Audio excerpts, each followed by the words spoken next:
नमस्कार। माननीय श्री हरीश रावत जी, जो मुख्यमंत्री हैं उत्तराखंड सरकार,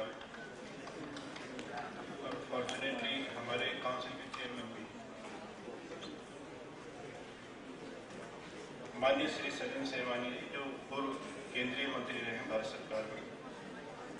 हमारे पास सीपीएम पोलिट ब्यूरो के मेंबर और पूर्व सांसद श्री एम ए बेबी साहब लिखे, miss Sunita Narain, director general है Centre for Science and Environment Delhi से, डॉक्टर जी.एस. टुटेजा, निदेशक DMRI Jodhpur, doctor Y.K. Gupta, professor in head pharmacology AIIMS Delhi, Mrs Manorama Sharma Dodia, जो हमारी मेयर राज्यसभा के सदस्य हैं, डॉक्टर S.K. शर्मा, पूर्व सलाहकार आयुर्वेद विभाग भारत सरकार, डॉक्टर C.K. कटिया, जो कि इमामी रूप से हमारे बीच में है और काफ़ी सक्रिय रोल मेरे ख्याल से अदा कर रहे हैं क्रोनिक हेपेटाइटिस के इलाज के लिए, श्री सुनील गोयल साहब और विजय वालेंदु जी। अपने को मैंने एक बार पूछा कि आप डॉक्टर क्यों नहीं लिखते, तो इन्होंने कहा मैं वैद्य ही लिखूंगा, क्योंकि अगर मैं डॉक्टर कहूँ तो लोग सोचते हैं ये PhD डॉक्टर है, घोड़े का डॉक्टर है, गाय का है या आदमी का है, तो वैद्य लिखना ज्यादा उचित। आज हम यहाँ पर एकत्रित एक छोटे से लेकिन बहुत बड़ा जिसका एप्लीकेशन है उसके कारण यहाँ पर है। हमारे पास 3 ऐसी बीमारी हैं जिसका इलाज लगभग संभव नहीं है। माइग्रेन, क्रोनिक पेंक्रेटाइटिस और ब्लड कैंसर। तीनों के इलाज में हमारी इंडिजिनस सिस्टम का उपयोग करके वैद्य जी का रिजल्ट जो है लगभग 100% है।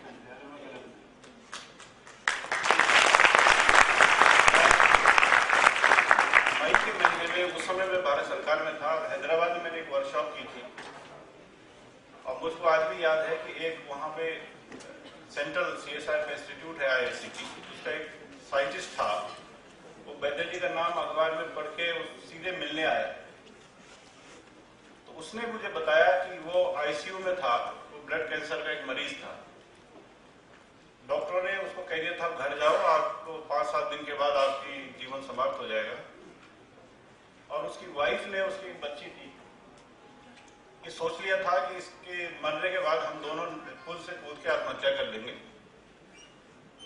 और उस स्टेज से वैद्य जी ने उसको बचाया और वो हमारे बीच वहां पे था, पूरा पर्सन हेल्दी। तो मुझे बड़ा आश्चर्य हुआ देख करके। तो मैंने फिर ऑफिस में जाके आपका पोर्टफोलियो पूरा जो फॉरेन पेटेंट फाइलिंग होती है उसकी फाइल निकलवाई कि इनका केस कहां पर है। वहां पे इन्होंने कभी फाइल किया था कई साल पहले, तो पता चला इनकी फाइल गायब है वहां से। तो फिर मैंने भारत सरकार का एक पेटेंट ऑफिस होता है वहां आदमी भेजा कि वहां से इनकी फाइल निकलवाओ, पता चला वहां से भी फाइल गुम है। तो फिर मैंने रात में एक आदमी को ट्रेन से भेजा इनके ऑफिस और इनसे सारे कागज बुलवाए कि इस केस का हुआ तो हुआ क्या। उसके बाद में यहाँ के पता चला कि जो आप क्रोनिक पेंक्रेटाइटिस का इलाज करते हैं उसका भी कोई सबसे बड़ी चीज आज की दुनिया में यह है कि आप अपने आविष्कार को अगर प्रोटेक्ट नहीं करते हैं तो उसको कोई भी पायरेट कर सकता है। तो हमने सबसे पहले आके इनके जो आविष्कार है इसको हमने बड़ी अच्छी बात ये हुई, परसों ही हमें कॉरेस्पोंडेंस भारत सरकार से मिला, इनके इलाज की कोई चोरी कम से कम अब नहीं कर सकता, नंबर 1। दूसरी बात मैं ये कहना चाहता हूं कि इनका जो सिस्टम है इलाज करने का वो इंडियन सिस्टम है, रस शास्त्र है। आयुर्वेद में 2 किस्म के ट्रीटमेंट होता है, एक हर्ब से होता है आयुर्वेदिक सिस्टम से, एक रस शास्त्र से होता है जिसमें मेटल को यूज किया जाता है।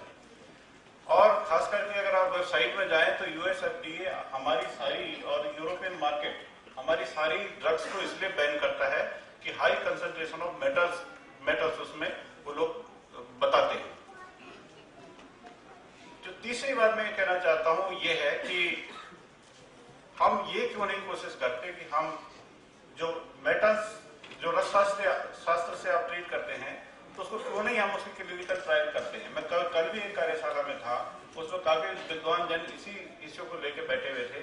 तो हमारे बीच में जो सबसे इम्पोर्टेंट बात है, हमारे पास पेशेंट है जो ठीक हुए, हमारे पास डॉक्टर है जो ठीक करता है, और हमारे पास दवाई है जिससे वो ठीक होता है, लेकिन हमारे पास उसका कोई इंपेरिकल डेटा नहीं है, हमारे पास कोई टॉक्सिसिटी टेस्ट के डेटा नहीं है, और हम इसको इंडस्ट्री में नहीं ला पा रहे हैं इन कारणों से। और कारण वो बड़ा जटिल है कि जो क्लासिकल हॉस्पिटल्स हैं, फॉर एग्जांपल एम्स में ही एग्री कराने के लिए माइग्रेन के टेस्ट के लिए बहुत पापड़ बेलने पड़े, क्योंकि वो लोग इजीली एक्सेप्ट नहीं करते इस लाइन ऑफ ट्रीटमेंट। तो मेरा कहना यह है कि अगर हमारे पास ट्रीटमेंट है, पेशेंट ठीक हो रहे हैं, सब कुछ है, लेकिन ये भार क्यों नहीं चल के आ रहा है। तो मैंने एक कोशिश करी है अपने यहाँ से। पहले फेज में तो हमने इनकी परियोजना को तैयार कर लिया है, दूसरे फेज में हमने इनकी जो आईपी बौद्धिक संपदा अधिकारों की जो रक्षा है ये भी करीब 49% कर दी है। तीसरा फेज बड़ा कठिन है, जिसमें हमको इनके जो फॉर्मुलेशंस है, इसके टॉक्सिसिटी टेस्ट तो है ही, जो मरीज ठीक हो गए वो बिल्कुल ठीक है, लेकिन हमको जब तक इसको साइंटिफिकली वैलिडेट नहीं करेंगे तो मार्केट में हमारी बात नहीं, या कोई भी पेशेंट उसमें उसको विश्वास करेगा नहीं। तो हमको एक तो मेडिकल कॉलेजेस, हॉस्पिटल्स को इसमें रोपिंग करना पड़ेगा। मेटल्स के लिए आईआईटी के साथ हमारी बात हो गई है करीब, वहां पे हम इसका करवा लेंगे, और इसकी टॉक्सिसिटी टेस्ट हमको करानी पड़ेगी, और इनकी पेटेंट सिक्योर भी करना पड़ेगा, और फाइनली इसको प्रोडक्ट के रूप में लाने के लिए किसी इंडस्ट्री से भी टाई अप करना पड़ेगा, ताकि ये जो जैसे आप दवाइयां खरीदते हैं वैसे ये दवाई के फॉर्म में हमको मिले। तो मैं ज्यादा ना बोल के आपके सामने इस बात को रखना चाहता हूं कि हम क्यों इतने हैंडीकैप्ड हैं कि हमारे पास सब कुछ है, डॉक्टर है, दवाई है, पेशेंट ठीक हो रहे हैं, लेकिन इसकी एक रिकॉग्निशन नहीं है। इस जो इम्पेडिमेंट है इसको कैसे रिमूव किया जाए, मेरे ख्याल से काफी वरिष्ठ लोग यहाँ पर हैं, वो लोग बता पाएंगे, और आगे भविष्य में हमें इस वेंचर में मदद देने का कष्ट करेंगे।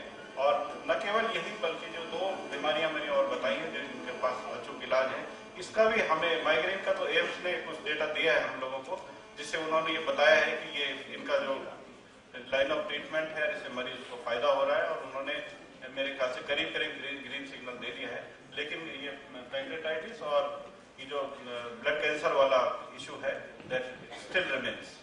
सो मैं आप लोगों को धन्यवाद करता हूं कि आप लोग शॉर्ट कॉल में इतने लोग यहाँ पर आए, और एक चीज को एप्रिशिएट करते हुए यहाँ से जाएंगे कि हमारे इंडिजिनस सिस्टम में काफी दम है, और अगर हम खास करके यंगस्टर्स इस चीज को आगे ले जाएं अपने शोध और विकास कार्यों में, तो हमारे देश में न केवल मेडिकल की इन लाइलाज चीजों के बारे में पहचाना जाएगा, बल्कि एक अच्छा इकोनॉमिक रिटर्न खास करके हमारे प्रदेश को मिलने की बहुत बड़ी इससे